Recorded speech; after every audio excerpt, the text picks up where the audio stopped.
രാമാ ഓ എറിഞ്ഞോളൂ. ദാ കിടക്കണു. കണ്ടുവോ? കണ്ട്. എന്താ? പൂ അല്ല, പുഷ്പം. പുഷ്പം. പറയൂ, പുഷ്പം. പൂന്നും പുഷ്പം പിന്നെ ഇപ്പൊ നമ്പൂരിശൻ പറഞ്ഞ പോലെ പറയാ. അത് പൂവും പുഷ്പമൊന്നും അല്ല, തന്റെ വല്യുപ്പയാ. നമ്മളല്ല ആമിനാന്റെ. ആരുടേതോ ആകട്ടെ, ദേഹം ആത്മാവ് കോടാലി. ഇത് 3 കുളത്തിൽ കിടപ്പുണ്ട്, ഇനി പൊങ്ങില്ല. കോടാലിയ? അതുകൊണ്ടല്ലേ വല്യുപ്പ മുട്ടനാടിനെ അടിച്ചു വന്നത്. അത് ആമിന പറഞ്ഞില്ലല്ലേ. അവള് പറയാത്ത പലതും ഈ ഇരുന്തലക്കടം കണ്ടു. ഇനി അയാൾ സ്വപ്നത്തിലല്ല, അവളുടെ സങ്കല്പത്തിൽ പോലും വരില്ല. അപ്പൊ നമ്മളെ തടസ്സങ്ങളെല്ലാം നീങ്ങിയല്ലേ നമ്പൂരിശ? ധൈര്യമായിട്ട് പോയി ആദ്യ രാത്രി കോശാക്കുക. ഇനി നമ്മള് രാത്രി വരെ കാത്തിക്കാൻ പോടില്ല. എന്നാ ധൈര്യമായിട്ട് പോയി ആദ്യം പകലങ്ങോട്ട് കോശാക്കുക. ഓ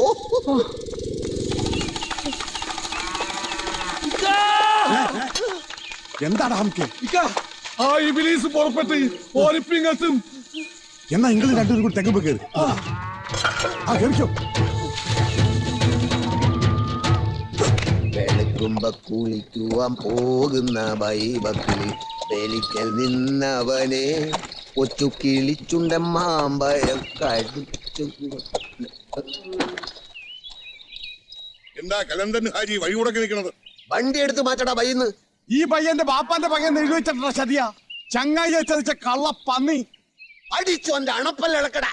കുതിരേന്റെ മോളിൽ ഇത് വലിയ വർത്താനം പറയാതെ ചുണയുണ്ടെങ്കിൽ ഇറങ്ങി പാടാ. ഇറങ്ങി വന്നാലേ കുത്തി മലത്തിക്കളയും നമ്മള്.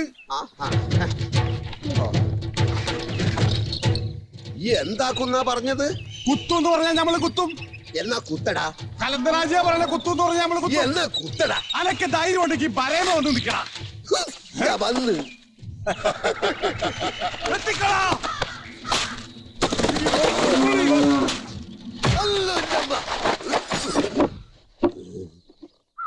തെങ്ങ് ചൈക്കൂലെന്ന് പറയുന്ന ഇമാറുകളൊക്കെ വെട്ടിക്കൊല്ലണം. ഭാഗ്യം, തലയില് വീണത് രക്ഷയായി. വൈദ്യൻ എന്ത് പറഞ്ഞു? വെള്ളം നനയാൻ പാടില്ലെന്ന്, സൂക്ഷിച്ചില്ലെങ്കിൽ പയക്കെന്ന് പറഞ്ഞു. പതുക്കാൻ നമ്മളെ തലേന്ന് ചക്കപ്പായ കബഡി എടുത്തി നോക്കിയപ്പോ നിങ്ങൾ കണ്ടില്ലായിരുന്നു തേങ്ങാക്കൊല പൂന്ന്. കബഡിക്കുള്ളി തേങ്ങാക്കൊലയോ? ഇയാളോട് ആര് പറഞ്ഞു തെങ്ങിന്റെ ചോട്ട് പോയി നിൽക്കാൻ? നമ്മൾ പോയി തിന്നല്ല, ആ കലന്തന്റെ ചതിപ്പണിയാണ്. ഓന്റെ പേരിൽ നമ്മള് പോലീസിൽ കേസ് കൊടുക്കും. തേങ്ങ തലേ വന്ന് വീണേന് ഓരെന്ത് കുറ്റാ ചെയ്തേ? അന്റെ മനസ്സിൽ ഇപ്പോഴും ആ അമുക്കാണല്ലേ? ഓ അവത്ത് ഞമ്മള് കേസ് കൊടുക്കൂ. എടോ ഹാജിയാരെ, അതിന് കലന്തം തന്നെ ഒന്നും ചെയ്തില്ലല്ലോ. പിന്നെ വേണമെങ്കിൽ തനിക്ക് തെങ്ങിന്റെയും തേങ്ങയുടെയും പേര് കേസ് കൊടുക്കാം. നിങ്ങൾ നമ്മളെ മക്കാറാക്കുക. കേസിനും വക്കാണത്തിനും ഒന്നും പോയോണ്ട് ഒരു കാര്യമില്ല. ബുദ്ധി ഉപയോഗിക്കണം. അബ്ദും കലന്തനും ഒറ്റക്കെട്ടാണ് തനിക്കിപ്പോ ബോധ്യായില്ലേ.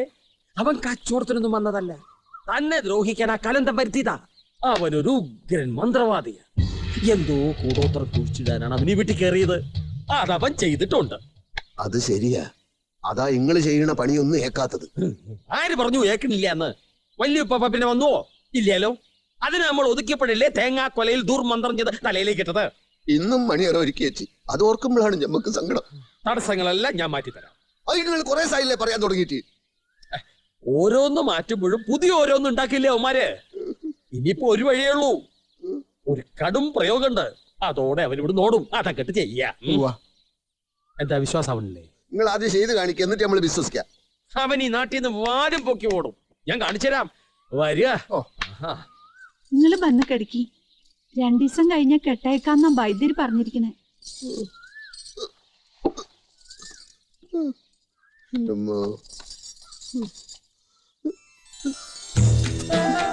ഈ പൊക്ക മുകളില് നല്ല കാറ്റുണ്ട്, നമ്മൾ അവിടെ ഇരിക്കാം. എന്റെ പൊന്നെ, ആ കൈ കെട്ട് നീട്ട്, ഞമ്മളൊന്ന് പിടിച്ചു കേറട്ടെ. ആ കൈ കെട്ട് താ.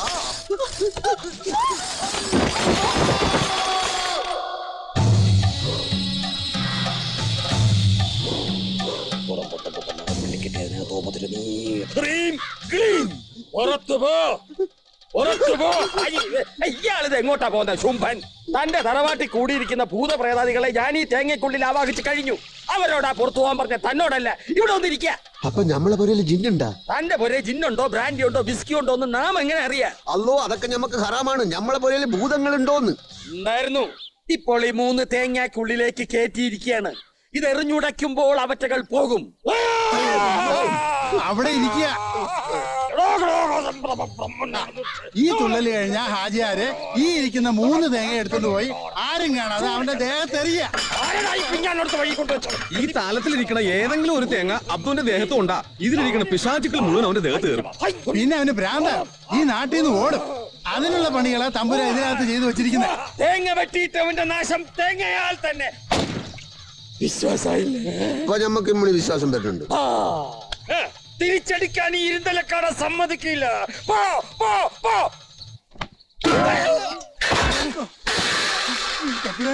തിരിച്ചടിക്കണ ജാതി തന്നെ ഇപ്പൊ ഞമ്മക്ക് പെരുത്തി വിശ്വാസായി.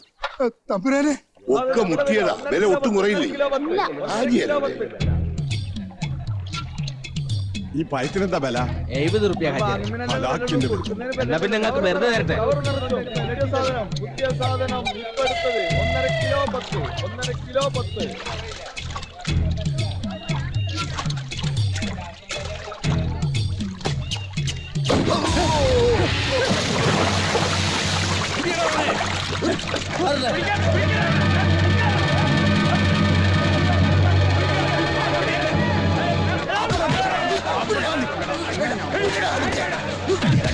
പള്ളിയിൽ വെച്ച് നീ എന്താ ചെയ്യുന്നത് ഞമ്മക്കറിയാതെ പറഞ്ഞതിന്റെ പൊരുൾ ഇപ്പോഴല്ലേ തിരിഞ്ഞത്. പുറനാട്ടിൽ നിന്ന് വന്നവനെ സഹായിച്ചതിന് മൊയിലാരെ എറിഞ്ഞ് കൊല്ലാൻ നോക്കി എന്റെ കൈ കാലും തച്ചോടിക്കല. കള്ള ഈ മാറി ഇണീറ്റ് നടക്കരുത്. പശ കാച്ചിക്കൊണ്ട് പോണ കണ്ടപ്പോഴേ തോന്നി പറഞ്ഞു പോയ കയ്യോ കാലോ ഒട്ടിക്കാനാവോ. അത് ഈ വെള്ളപൂസണ ഒരു കാച്ചിയതാ. ആളെവിടെ?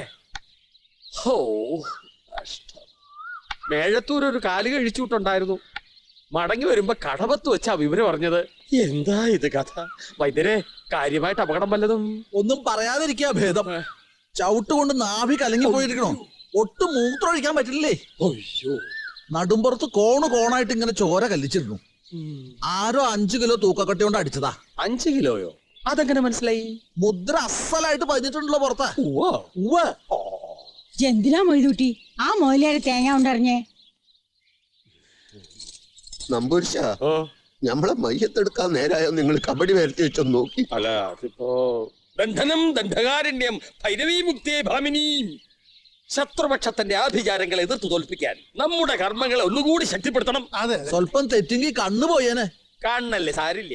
അതിപ്പോ ഒരു കണ്ണാന്ന് വെച്ചാൽ കാണാലോ. അതല്ലേ ഈശ്വരൻ നമുക്ക് 2 കണ്ണുകൾ തന്നിരിക്കുന്നത്. എന്നാല് നിങ്ങളെ ഒരു കാല് നമ്മള് വെട്ടട്ടാ. എന്തിന് 2 വെച്ചോണ്ട് എടുക്കട്? അത് മെതിയടി. തന്നിട്ടുള്ള ചൂർണം ഉച്ചഭക്ഷണത്തിന് മുമ്പ് കൊടുക്ക. ഞാൻ ഇപ്പൊ പോണു. വൈകിട്ട് കുടിക്കാനുള്ള ഗോമൂത്രം ഞാൻ കൊണ്ടുവരാം. ശനീശ്വരൻ വല്ലാണ്ട് കോപിച്ചിരിക്കുകയാണെന്ന് കരുതുന്നു. 10 ദിവസത്തേക്ക് ഭാര്യാഭർത്തൃ ജീവിതം വേണ്ട. ഇനിയും 10 ദിവസം ആ. പെടക്കണ മത്തി മുമ്പിൽ വെച്ചിട്ട് എത്ര കാല പൂച്ച വെറുതെ ഇങ്ങനെ നോക്കിയിരിക്കുക.